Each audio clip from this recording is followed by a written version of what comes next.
Wito umetolewa kwa jamii kuhakikisha kwamba kuna usawa wa uwezesho kwa wanawake sawa na wanaume.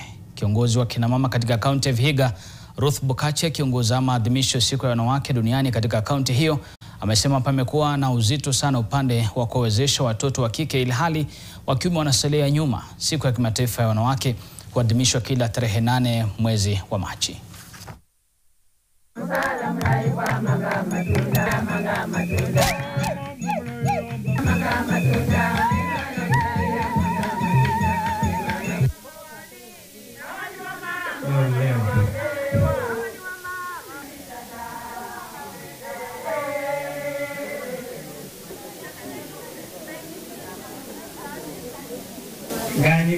Ukiempower mkono mmoja huu mwingine utalemea. Kwa hivyo tukiempower mwanamke tuache kusahau the boy child. Tumekuwa tukifanya hivyo na unakuta vijana wananyanyasika. Kwa hivyo ningependa kusema as we empower the woman, tukumbuke pia mwanaume anahitaji kukua empowered. Kwa sababu wanaume ndio hufanya kazi sana. Na mimi nimetembea maboma nyingi.